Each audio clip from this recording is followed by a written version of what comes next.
Hey, live from Salt Lake City. This is Heart of the Matter. Is my oh, and I'm Shawn McCraney, your host. And tonight we're going to do part 3 with Kristy Johnson, and it is a fascinating story. I would challenge you to go back to the archives at HOTM.tv and watch part 1 and 2 if you haven't seen it. Part 3 is a phenomenal follow-up to the whole ordeal that Kristy has shared with us in the exclusive here on Heart of the Matter. But first, a couple things. One, this coming Sunday, 12 noon here at the Campus Studio Church, we're having Heart in the Parking Lot. We have a horse trough, I think it is, and we fill it full of water, and then you can come along and get baptized. You can be baptized by anybody you want to baptize you.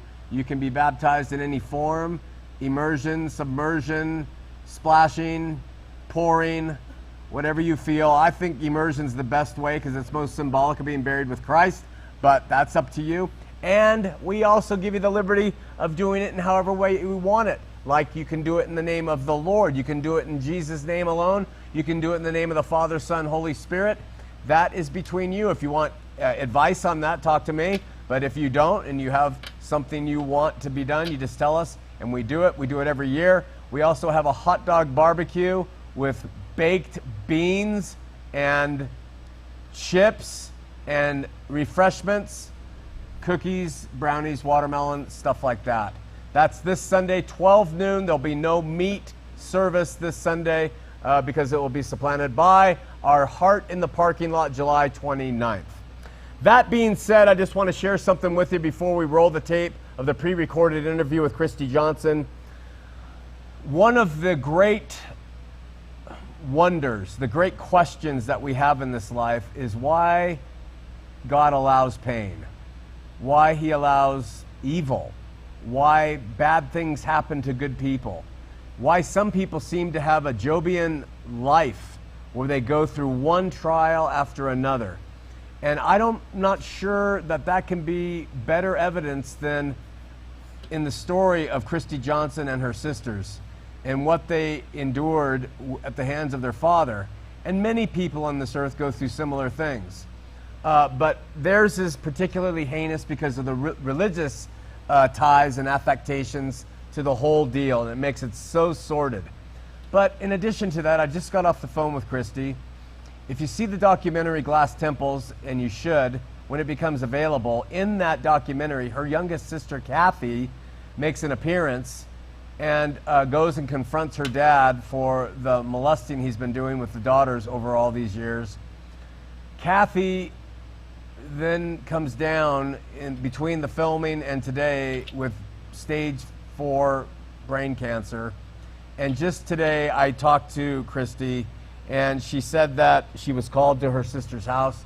She hasn't seen her in quite a while, and she has a daughter who is 18 and another child, and one child seeing her, the other one can't take it.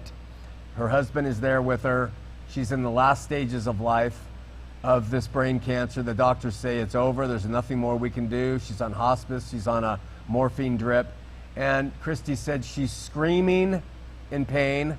Her head is enormous.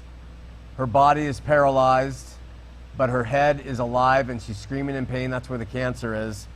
And I prayed with Kristy that the Lord would be merciful and take her sister, who's already gone through just unbelievable hell.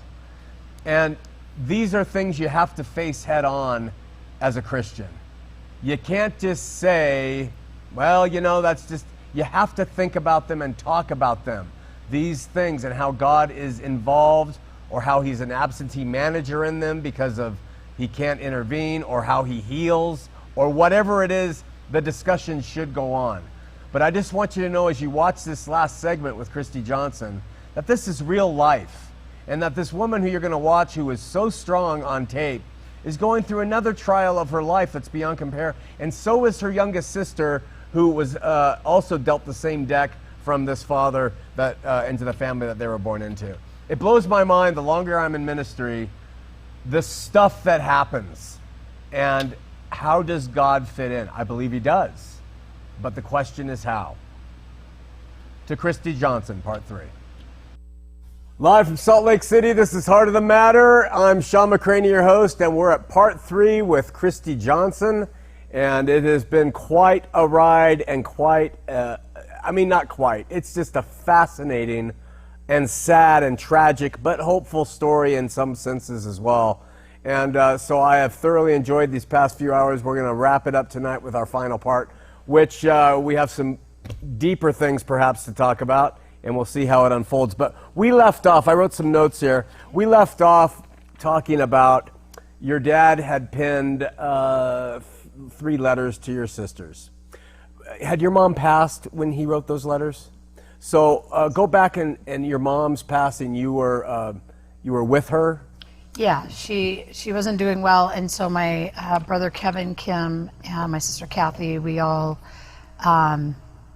brought our mom home to her place. 'Cause in the hospital, we were told she didn't have much time, and so it was kind of a hospice, and we knew she was going to die. We didn't know how quickly, and we took care of her around the clock. We each kind of took our responsibility, what we did, and towards her very last days, is when we had some deep conversations about the severity and what she knew of more detail of our abuse and for how long, which was upsetting. And then I had prayed to God to have for strength to be able to look at her, I tried to be, literally, I tried to find what I could be grateful for, because I didn't have the closest relationship with her, although I could understand her pain. But I just, I was filled with complete compassion, all of us were, as kids. And to feel that united with your brothers and sisters and have this spiritual experience of seeing, your mom pass. And I remember just telling her, thank you for carrying me for 9 months, and then she passed away, and then we gave her a beautiful funeral.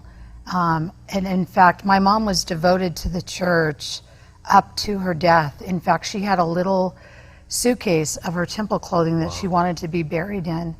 And so she had asked her best friend, who was a member of the church, to dress her in those when she passed. And on the day that was scheduled, the lady couldn't do it. At the last minute, she had to go substitute for somebody. And I'm thinking, this is kind of a big deal that you do this. And so my brother Kim and my brother Kevin and his wife Sharon and me and Kathy went into the morgue, and they brought my mom's body out, and we dressed her in her temple clothing, and we did her hair and makeup. And that we just felt very it was this beautiful spiritual thing that we did for her.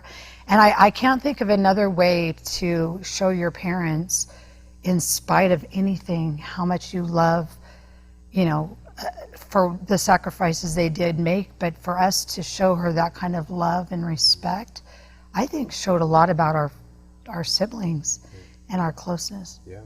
She never remarried? No. No. My dad messed with her head. The rest of her, and she was a good-looking woman. She had her good days and bad days like we all do, but she never, I think she went on one date once. Did she remain in Southern California? She lived all over. She was in Washington. She actually served a mission. Wow. Oh yeah, that's probably something you should know, because that's important. Yeah. Yeah, Wow. There's a part in there you should know about the annotation. That's kind of vital. My dad's annotation got removed. Yeah. My mom was waiting for her mission call, and it had been a while, and you usually get it in 3 weeks or something. Well, her bishop called her in, and he said, I got a call from the First Presidency, and they want to remove, they're thinking of removing the tracking annotation off Kay's record. What do you think about that? They want to... And what that is, just to let you know, is there's membership records in the Mormon Church that follow you wherever you go. And so when you move into a new ward, they bring it up. And the annotation she's talking about was, it said on there, this guy's been... A danger to children. Danger to children, okay? Right. So anyway, the bishop's like, they want you to write a letter telling the prophet what you think about them considering removing the annotation if you're for it. So my mom, of course, was like, no way, right? And her bishop, which happened to be an attorney, wrote a letter as well. And in that letter, he said, if he was in my ward, I would want to know that he had a problem if he's especially in my ward. So I'm asking you as a bishop, please do not remove that annotation from his record. And my mom pleaded with the church as well. Well, then they faxed it off to the attorney. It was an attorney's office for the first presidency. Wow. Now, here's the cool part about me, and I should be an investigator. I got the copies because her bishop gave her his letter that he faxed over, and my mom's letter. I got them both. The fax number that they sent that to, those letters for the first presidency, went to Curtin McConkie. Wow. It's the same fax number. If you look up the fax number on that letter with the bishop's letterhead, it's Curtin McConkie's fax number. Wow. Yeah. And that is the law firm for the LDS Church. They're building high-rise tower for that McConkie office is right across the street from church headquarters. Yeah, so all I'll say about that part is I thought it was the most oddest thing, and so did the bishop, that the church would have to have a legal team be involved in removing my dad's annotation. Why would the church involve a legal team to remove it? Why? They can say who comes and goes, right? Yeah. But why do you need an attorney to do it? That's all I'm going to say about that. All right. Let's cover Kevin. Okay. Oldest brother, the guy I knew, and he helps bury Mom. Yep. He gave her the dedicatory Prayer. on her grave. He asked in that prayer that the family is unified, and it is. Right. Yeah. What happens with Kevin in his stake, and what does he do with all this information, and go down that trail with us? Sure. Kevin, throughout the years, was disgusted that my dad basically got away with what he did and never was arrested. And he knew that my dad had really skipped out on all his, because he left our family with nothing. And so Kevin had to kind of step in as the father figure during that time. And so Kevin had written a letter to my dad and then said, you know, look, you need to be honest with what you did. I think you should reimburse me for all this money I spent taking care of, you know, your kids that you didn't raise and all this kind of stuff. And anyway, long story short, my dad takes that letter and he sends it to my brother's stake president, Bruce Miller. And Bruce Miller, my brother's stake president, calls him in. And he's like, oh, so I understand you wrote your dad a letter. And Kevin's like, well, yeah, you know, it's my dad. And he's like, yeah, well, you need to leave alone what your dad did. It's been handled. You need to leave that alone. And Kevin wouldn't. Kevin called the Lehigh Police Department a few times. Kevin wanted to go down there and meet with the stake president of Lehigh. He talked to the Huntington Beach North Stake where we had originally been in. He talked to his other leaders. He talked to whoever he can, kind of like my mom did. So Kevin was reaching out like, this guy's getting away with stuff. He's around children. You guys are not protecting kids. And the church got very angry with Kevin and at one time brought him in and released him from all of his callings because he wouldn't let it go. Wow. Kevin. Yeah. So my dad's on the high council, yeah. But Kevin can't even be like, what, a Sunday school teacher? Wow. You know what I'm saying? So that bothered me. Yeah. You see how that works within the Mormon church. Here in Lehigh, a man who's molested his own, not that it's just his own daughters, his own 3 daughters, is back on the high council, and the faithful guy, and I'm telling you, I'm not exaggerating, this guy is faithful Mormon boy. And he gets kicked off all of his callings in the church because he simply wants to call his dad out and challenge him. And to protect children that are currently in Lehigh, Utah. As to bring the story full circle here between us, I was on the stake high council with Bruce Miller, the stake president Bruce Miller, and I know what he was like as a stake president, and so this doesn't surprise me at all. This is all just white-collar bureaucracy of a filthy, underbellied religion that is seeking to protect itself. It's disgusting. What happens with Kevin now? You guys, maybe you can tell us how the film starts to get involved, and then what happens with Kevin's life. Well, Kevin had Well, we had planned on seeing my dad, and then Kevin suddenly died. And that happened like 5 months before we were going to see my dad. Okay. So Kevin died in January unexpectedly. That was horrendous on us kids. And then in June, we went and saw my father anyway. And in the film, you see us holding Kevin's picture because that was symbolic that Kevin was going to be with us. With you. And we wanted our dad to see Kevin right there because Kevin was going to be a part of that whole thing. Was that picture brought into the living room of the film? I don't remember. Yeah, we brought it with us in, and we sat and held it while we talked to our dad. How old was your mom when she passed? 70-something. Mm-hmm. Yeah, 70-something. So thus far, what we're seeing from this is we have a family that was dedicated to the Mormon Church. We have one of the CES guys who's been protected by the Mormon Church. Finally, they came around and excommunicated him, finally, but he had done so much damage by that time. And we have a woman who gets divorced from him and lives her life in solitude. She dies in her 70s of what? Failed kidneys. Failed kidneys. We have a son. How old was Kevin when he passed? 55. 55 years old, has an infection or something in the hip. He dies within 5 days. Yep. So we're looking at the fallout and the cost of what this institution exacts from you if you start to resist it. This isn't the only story. We've done dozens of stories and met dozens of people where this happens. It reeks of havoc in people's lives. So then let's talk about Corey. What's happened with her?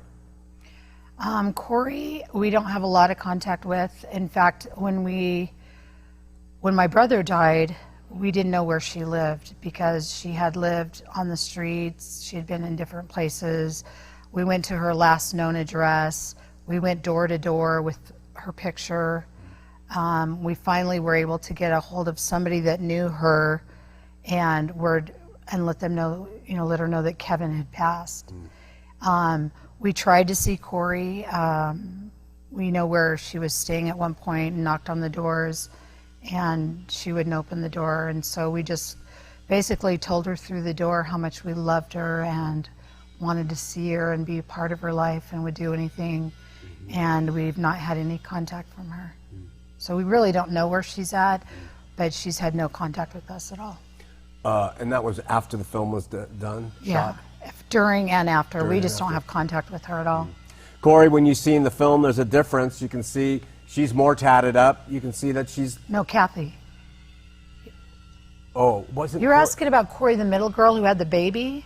That's who Corey is. I'm asking about She Corey wasn't part of the film. Kathy... Oh, was it Kathy was in the film? Kathy's in the film. Oh, okay, sorry.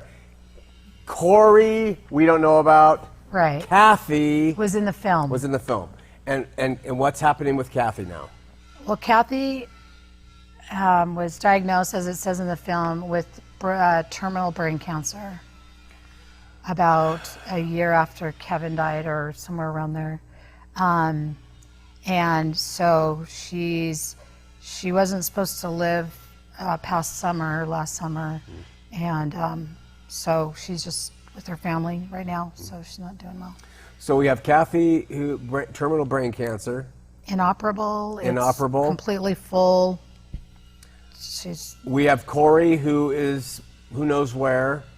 We have Kevin, who has passed prematurely from a very strange disease. And how about Kim? How's he doing? Kim's I think right he's there. doing pretty good. And I have one more brother, Kyle. Oh, and we'll talk about Kyle. Kyle, we saw him at Kevin's funeral, but he's chose to kind of stay out of our lives. And he's actually stayed in contact with my father. And he's very LDS with his family. And, at first I was very angry about that, but I believe, and I talked to Kim in length about it because I was very angry with Kyle for seeing my dad and not coming to my mom's funeral and, not supporting us or being a part of us. But, Kyle has his own burdens to carry. Sure. And we don't know his heart and what he's been through. So Kim taught me that we should let him be. And in his due time, if he chooses, we have open arms. But we have nothing but love for him. And Kim, he has his wife, he has his 2 children who are here. It's a beautiful family. They're doing well. So we can see what I see as one guy is faithful CES guy who is now back in the church. Everybody else who questions it and everything else has been just kind of been set aside, so to speak, because the church is preeminent. Right. How about you? How are you doing? As far as religion and stuff? Not yet. Your life. Okay. My life? How has it gone since the mission return and this whole thing? What has happened with you, and what do you attribute to these things that have occurred to you? Well, I've had kind of ups and downs, as any survivor would. You know, I've had some great jobs where I've excelled and done really well, and then I'll have times where I go through a lot of depression. I kind of addressed that a little bit in the, I think yesterday or at some point when I was interviewing with somebody, just that I have felt the darkest depression where there's that moment, those heavy duty moments where you want to give in to the darkness. And it's very real and it can take control. And I've literally had to teach myself when that hits to call somebody, to do something, to get up and walk around, because the moment will pass. Because so many people give into that. And I know what that feels like. And it is ugly and it's dark. And so I've had to face that. Currently, I've been on a stress leave from work because it's taken a toll on me mentally and emotionally. Even though it's a good thing what we're doing, it's still heavy, you know, to relive it all, to tell an attorney, you know, do a timeline of events. You know, I'm writing a book about my life. So it takes a toll on you, but overall, you know, I've dated different guys. I've been married a couple times to some real winners. Just, you know, I didn't choose well, and it's all due to literally, you know, being in survival mode, and you make weird decisions. You know, you really do. Sure. And it's like somebody else is in control of your life, and you think you're in control, and you're like, wow, how come I didn't see that? Wow, how come that didn't, like, that wasn't a red flag in the beginning, you know? And so, you know, I get emotional too sometimes, and I've had to really teach myself, like, you know, we don't blow up at people, you know, if they don't understand something. And my journey's been really long, and I'm still learning. And I've had to overcome a lot of judgment that I had on people. It's amazing when you come out of the Mormon church, how judgmental you are, and it stays with you. And there's this almost better than thou. And you don't think that you're acting that way, but your thoughts are like that. And you may not utter them, but you think them. And so when we do talk about when I really had an experience with God, it's very interesting how God created my experience. And he did it on purpose. It's what I know of God, he did that on purpose. Of course, can't wait to coming out of the Mormon church, yeah. So you've had a couple husbands, you have a son. Uh-huh. He's on your arm, Brock. That's probably been a joy and a trial. Yes. As children are. Yeah.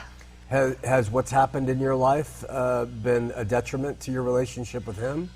I think it's affected his life in the way that I parented him. What I did is I raised him exactly opposite of how I was raised. But what happened with that was I didn't do boundaries, you know. And so you have a mother-son relationship, and you feel bad for them when they should man up, you know. And so I basically raised him on my own, you know. I still had these little marriages in between that didn't work out, so there wasn't enough time for anybody to really get involved in his life. So I see myself as just had been a single mom. And so I made a lot of mistakes, you know, and I've talked to him about those. You know, he has children of his own now, and he said, you know, Mom, I do a lot of the really good things that you did.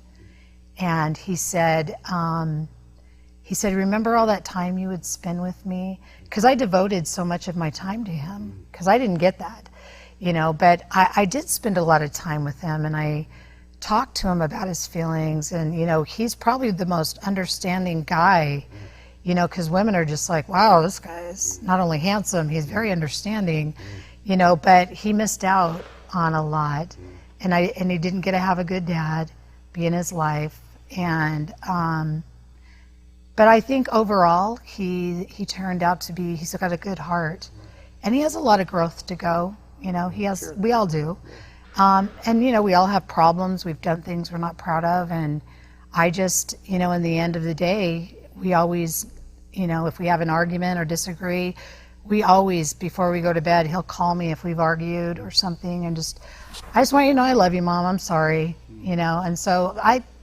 to me, that's progress. I mean, that's success to me. Absolutely. I don't think it's like, did he graduate high school? Did he do this? I look at it, did I raise somebody who's got a conscience and would help anybody in this world? And I've seen him give to homeless people. I've seen him made meals with his little son and go down to the park and hand out sandwiches and chips and take his little money and just, you know, he just always is helping people. And I thought, I did okay. Sounds like a wonderful... I'd like to take some credit for that. Yeah. So, yeah. That's really wonderful. In the movie, there's a few highlights in my mind to things that came up besides the story that was going on. One of the highlights was when you hugged your dad. Another highlight was when Kim called the police. I thought that was another highlight, which was kind of a low light, was the quote from Richard G. Scott from General Conference. Can you paraphrase it? Yeah, basically, he says that, you know, when you're abused, how do you say it? He said, when you're abused, most of the times you're not at fault because you're overwhelmed with fear because this person's in a powerful position. But sometimes the Lord will prompt you of a certain responsibility that you have in that abuse that you need to repent of, and that you have some accountability in it. And that was shocking to me. Shocking. But I'll tell you, I did have a regional rep when I reached out when my family wasn't getting the help that they needed. I know who to call. So I called the regional rep, and I was going to call him out and be like, you need to tell this bishop to help my brother and my family to get food, and da-da-da-da. And he was kind and lovely. And so before I left the building, he goes, could I just ask you one thing? And I said, sure. And he goes, could I ask you why you never felt the need to confess what you were doing with your dad before you went on your mission? That's exactly what I did, but I think I looked worse. I was like my niece, taking off my earrings, the heels. Like, I was like, what the hell did you just say? Confess to what I did with my dad? I was in such shock, and I think he realized, oh no, that girl is lit up, you know, and so he took off, you know, but I thought, wow, you had me, this great priesthood guy, to the very end. And then when he said that, that was the first time in my life that I realized, wait a second, they're thinking I had something to do with that? Because I never looked at myself like I was to blame. Never. You know, How could you be to blame? I know, but they thought I needed to confess. I don't care if you went on to try to seduce your father. Your father is your dad. I know, yeah. How could you ever be to blame? But how shocking is that? So when I heard Richard G. Scott, I was like, wow, they really do believe it. It wasn't that a weirdo rep. It was like literally church, you know, what they teach from General Conference is church doctrine. It's unbelievable. Yeah, so that was shocking, and it's offensive, and it's detrimental to victims. Yeah, and because they are all complete 100% victims.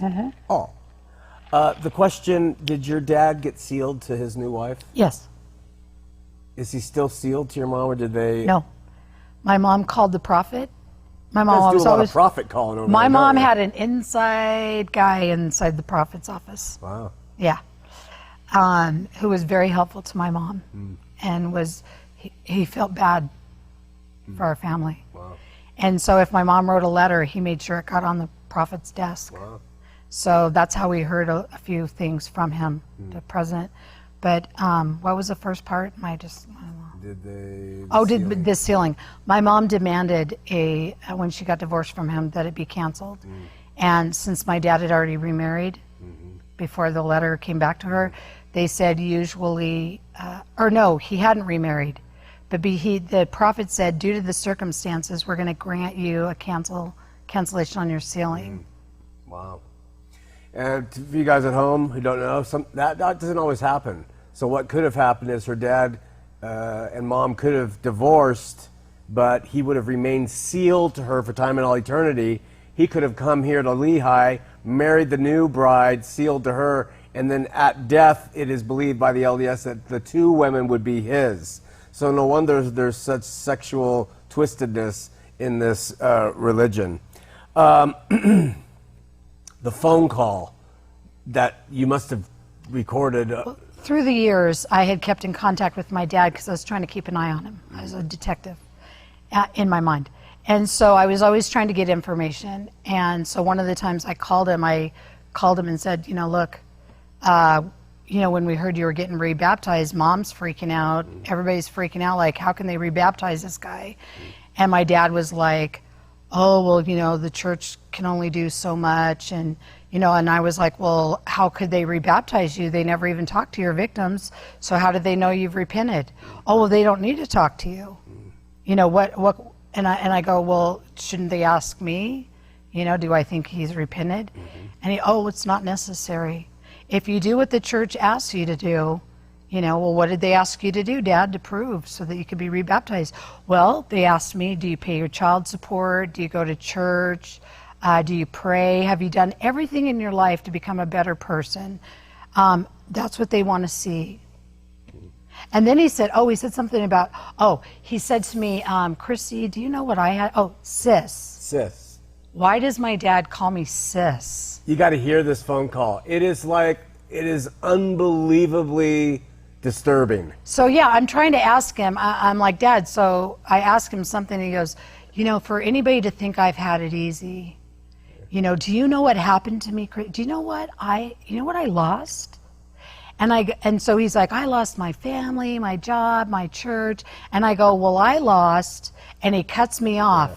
And then he starts talking about how he suffered. And then he goes, you know what what happened to me?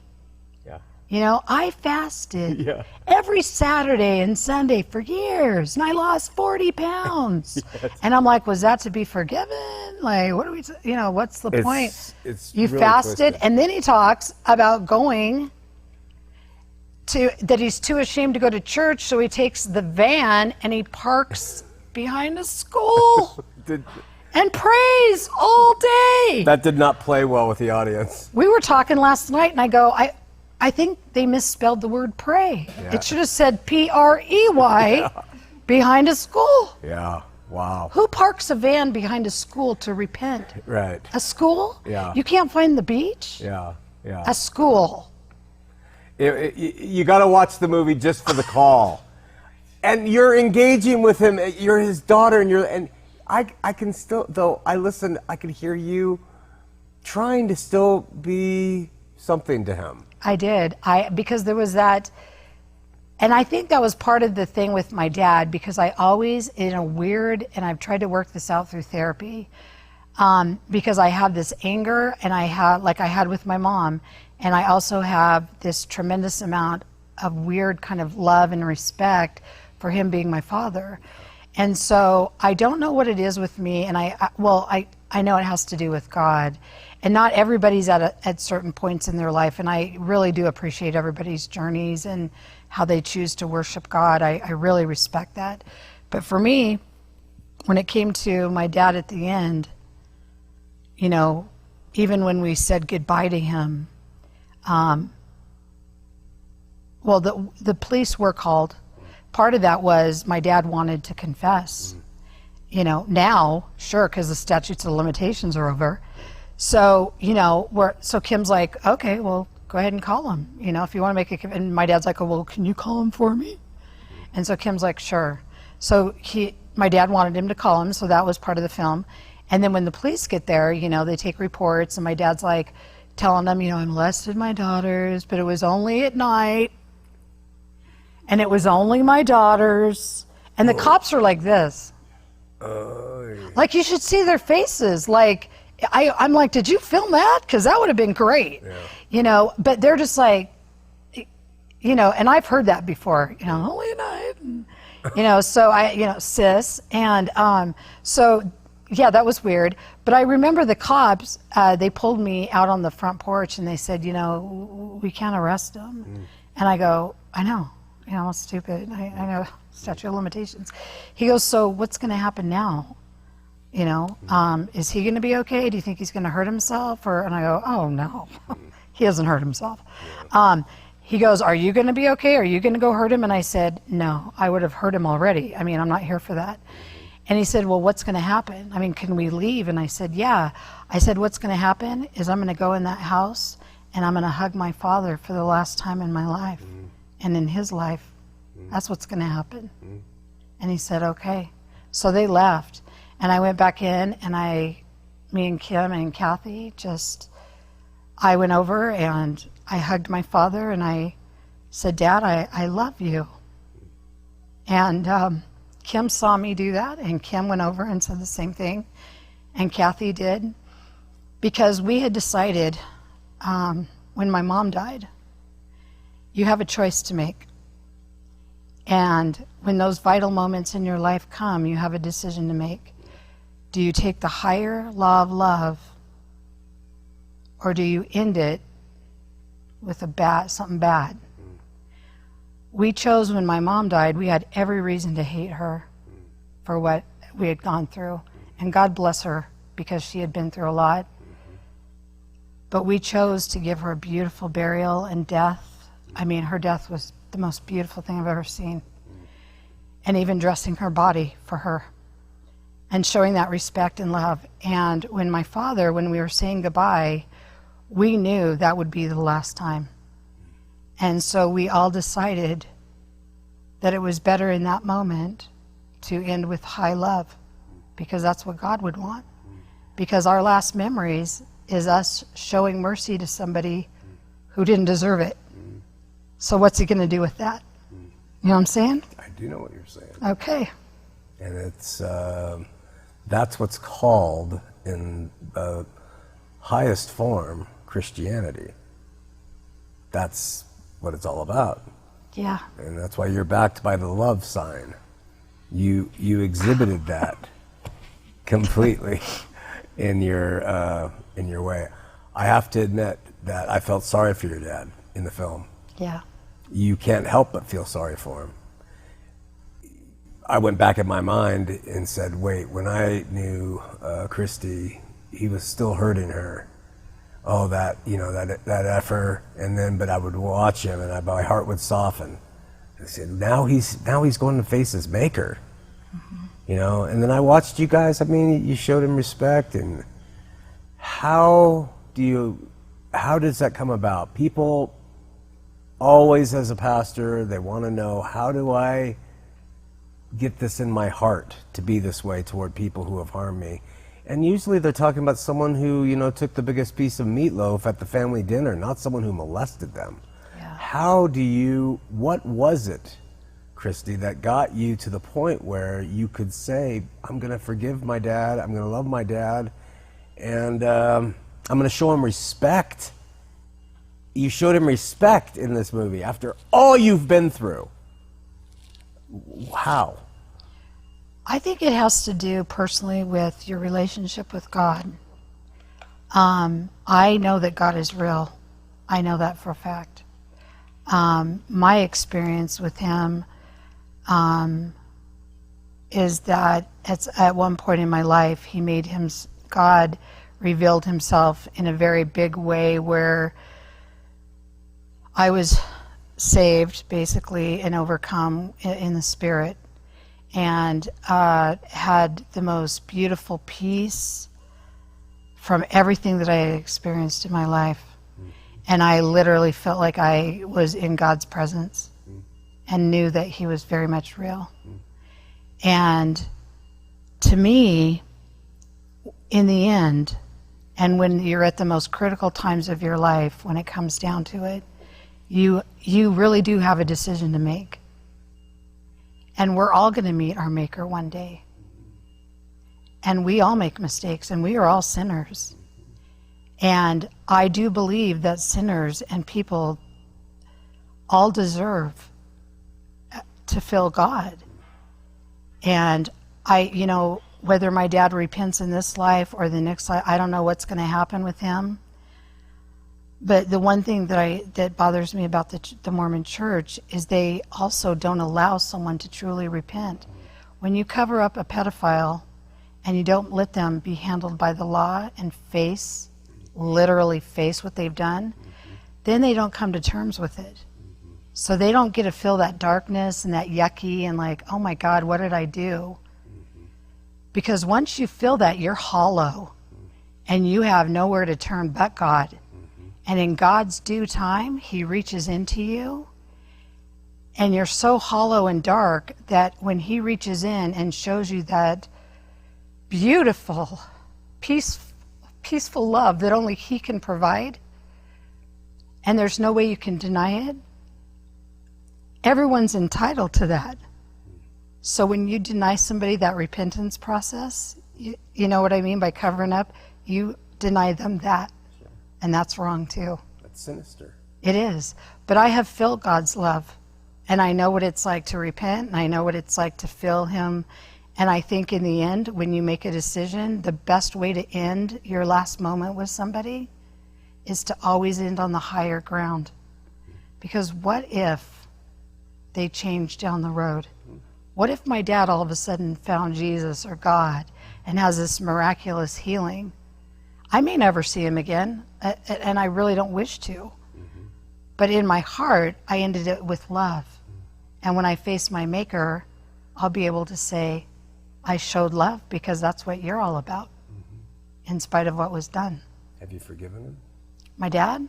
I think I have. I think I really have. I don't wish him harm. I mean, we did this lawsuit. The whole thing about what I'm doing now is to bring this change in the church.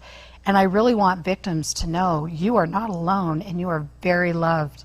And there is some people behind you that can help you. Let us be your voice. Join us. Get the heck out of Dodge, and let's get some help. And let's hold these people accountable, because the church is doing a disservice not only to the perps, but mostly to the victims and to the church in general. What do you want to see administratively in policy practice for the church to do, specifically? Specifically, I want the church to remove the whole report to your bishop. I think that if you see a crime, if you're a victim of a crime, if you see anything happening, if you know of sexual abuse, assault, any kind of crime, you should go directly to the police. I mean, you know what I mean? Yeah. Like that game of Monopoly, you pass go, you do that. Just literally don't involve the church at all. If I was an LDS and I was raised in another religion, I never would have gone like, oh, let's go find my Protestant pastor so I can tell him what dad that's molesting me. No, you go to the cops. Yeah. The church needs to teach from the pulpit, go to the police. The church, the leaders are not equipped. They're men. Just like they're dentists, they're, garbage truck, they're everybody. They're just normal people. You can be inspired and loved, but their hands are full. Why require that of them? Stop. Let law enforcement, let them do their job and let them be prosecuted or not prosecuted, but get them reported and let them handle it. That's what they've been trained to do. Yeah. So just don't involve the church at all. So do you know Sam Young's movement? Yes. We had Sam on the show, and his is, stop the interviews of kids about their sexuality, and in one-on-one interviews, stop that. And so really what his movement and what you're doing is you guys are saying the priesthood has no business in these things. Right. So let's stop this game straight up, and let's just deal with these things and forget about protecting the church and forget about all that stuff. Yeah, because that's your main focus in life, is protecting the whole institution. Yeah. I mean, if you're about church, go to church, worship, sing the songs, teach what you're going to believe in, enjoy your, I believe that God's Spirit can be felt in the Mormon Church. I think people have spiritual experiences in the Catholic Church. I think God reaches people wherever they are at. Mm-hmm. And in one way or another, you're going to end up with Him. Mm-hmm. You know what I mean? He doesn't say, oh, she's a Catholic, I can't talk to her. Mm-hmm. No, He sees us as His children. Mm-hmm. You know, He'll pull you out of anywhere. Mm-hmm. You know what I'm saying? Sure. And so people get confused by that as a Mormon. Well, I had this spiritual experience. Well, of course you did, because it was probably God. Mm-hmm. That doesn't mean the building you're sitting in is God's building, right. Or that the man preaching up there is His servant. Right. It means that the Spirit of God is touching your heart. Yeah. You know what I mean? I do. People confuse that. Yeah. So. So presently, in your walk, you consider yourself a Christian. Yeah. How would you respond to this? It's a tough question. Okay.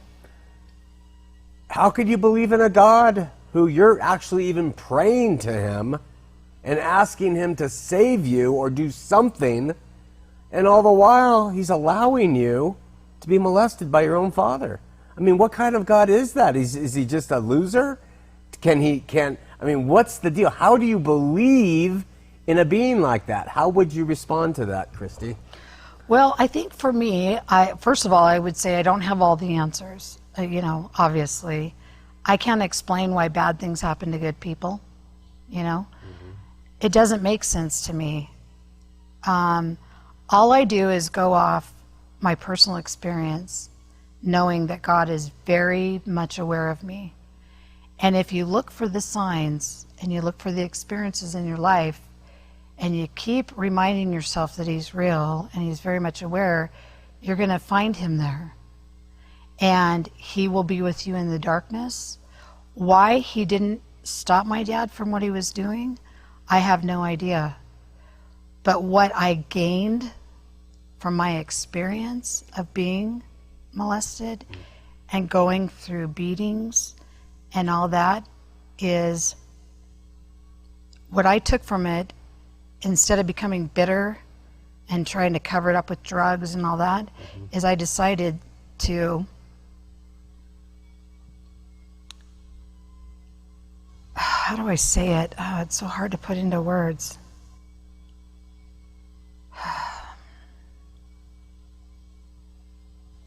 I learned empathy for people.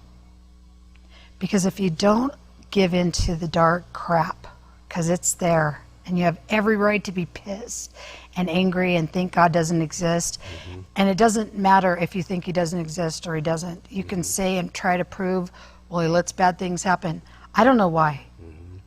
But I do know that if you don't become bitter, that you will become such a better person, and that your empathy for other people, if you see somebody on the street, I can recognize almost a survivor or a victim like that. I am very in tune if somebody needs a hug or if somebody needs to be talked to or just be like, hey, how you doing? What's up? You know what I mean? Because you can feel it. And that's my gift that I got from surviving that. Because there's always a gift in the end. And I don't know why it was allowed to happen, but I know that there's gifts that come with the Spirit. And I'm grateful for those. And I am closer to God now than I have ever been in my life. But I can tell everybody that He's very real, and He will appear to you, not like Joseph Smith, but He will appear to you in a way that fills up your heart and soul with this overwhelming love and peace that you can't even describe. You know what I'm saying? I do know what you're saying. Okay, so no matter what you've been through, I truly, with all my soul, that's how I can do what I'm doing. Because in the end, I'm with God, right? Yeah. Thoughts on hell? I think hell's like a metaphor to me. I don't think that there's a real hell where people are going to gnash their teeth, I think people, I think when you die, just my personal belief, I think, let's say you're a bad guy and you die and you've done a lot of bad things. I think that there is probably going to be a little bit of like a review of your life. I think you'll take on for however long the feelings that maybe you caused others, what it felt like my dad, let's say, doesn't repent. I think maybe when he dies, he might become me as the victim and know what I felt like when he was hurting me. so that he has a full understanding of the damage that he did. Even though he didn't win, right? Right. Because I'm with God. So he didn't win, but he still needs to know. Because at some point he's going to have to face that. Everybody has to face it. So you can die and not repent, but you're still going to have to face it. But I don't think that that is long-lasting. I don't think that this everlasting hell, I think it's to the point where, do you get it? Do you know what you did? You know, and feel the yuck? And then I think God will then step in and bring you into his presence, and then you will be with him. Because I think in the end, God is love, and he wants his children back. Yeah. That's just my personal. And it's mine as well. Is it? Absolutely. Oh, well, Absolutely. knock it out right there. All We're right. both from OC, you know. We're both tatted. We should have dated. We're both I'm tatted just saying. OC people. Could you say, as we're going to wrap this up, Okay. could you say that as a result, or not as a result, but because of this horrible thing that you've gone through, and your sisters have gone through, your family's gone through, that you have learned to love better? Oh, absolutely. Yeah, I've learned to love more real. Because you can say you love people. Oh, hey, I care about you, you know. And there's that surface stuff. But when I tell people I love them, and you really care about people, you see them completely different. You start seeing people as children of God. And so if I see a guy, like, you know, I was on a date once, and this guy, like, didn't open my doors and didn't do that, and I was like, oh, yeah, he's off the list, like, automatically. And then I thought, what if somebody judged my son like that he was going out with? Maybe he was too nervous to open the door. So it's made me less, you know, judgmental, and just be like, Kristy, chill. What's important in life? You know? And so that's when I deal with people, and I see with people, and I, you know, it's not that I don't get mad sometimes or anything, because we're human, but I truly just see people and just look at them as if I'm looking through God's eyes. Because in the end, we're all going to return to him anyway at some point, right? Absolutely. And I believe that with all my heart. Your assessment of the Mormon Church, the institution, not the people, the institution. I think it has some issues. I really do. I think it's become way too big. A corporation that's, you know, has works that are good. And when you get into works, it's all about how you're perceived. And that's a dangerous territory. And because you use that as an excuse for, oh, well, I've done this and I've done that. People do that in their own lives. Oh, well, I did this. And you're like, well, who cares? Did you help the homeless guy over around the corner that nobody knows about? You know what I mean? I think they're, you know, I respect their right to believe and do what they want to do, and that's perfectly fine. But as an institution, I think they're pretty messed up. It's a really good insight with the good works deal, because they are so much about that. That it almost, looking back at your situation, it almost is, at least in this state, there are people who think, I've done my home teaching, I've gone to the temple, I've paid my tithing, I can molest my daughter. Yeah. Yeah. Yeah, it's all about the works. Like, Yeah. did this equal out to this? Yeah, I'm and gonna be it's like, okay. it's got nothing to do Yeah. with, works have nothing to do with it. No. God knows your heart. And if this is good, You're pretty good at this. oh, I know. You know the man, I don't know. you? I do know him very personally. When you know the man, you can talk this way. Yeah. I mean, you really can. Yeah, And if you because I don't, would you rather don't. be the person behind the scenes that sees the little kid that needs help, or sees somebody and you just kind of casually go over there and give them a wad of cash, or you're just like, hey, you are loved, and then walk away. Nobody needs to see that. I didn't do that for God to give me some little, oh, Yeah. she gave some money. There we go. She's got, bring her on in. Nothing like that. Final thought for anybody who has gone through any experience similar to yours. In addition, a thought for people who are hopeless, people who have not discovered what you have discovered in God. Final thought to them, what would you say? I would say, do not give in to the darkness. It comes to everybody. Some people worse than others, especially when you are a victim. It will pass. It's a temporary feeling. But if you are stuck there, you need to reach out to somebody, and there are hotlines that where somebody can talk to you within a second. Life is worth living, no matter what you're going through. Life is a gift. And what was the last part you asked me? Just thoughts about God if you're hopeless and you've resisted. Yeah, if you don't resist God, and if I'm telling people to truly seek Him. I mean, there were times when I was so upset that all I could utter, and there's that song called I Love the Lord because He heard my groans. There were times that I couldn't speak because I was so overcome with anguish and anger and pain that all I could do was muster a groan, like, oh, just like in a prayer like that. And that song resonated with me because it says, He hears your groans. And I'm like, He's there. You think He's not there, but if you sit back and ask Him to reveal Himself, He will reveal Himself. Amen. And you'll be very shocked at how He reveals Himself. Amen. Some of the best 3 hours I've spent in talking to people for a long, long time. So, honestly, some of the best 3 hours I've ever spent. Thank you. You are authentic, and you are honest, and you've gone through hell, and yet you're shining a light to people in that. You're a Christian of Christians, in my estimation, which doesn't matter at all, but in my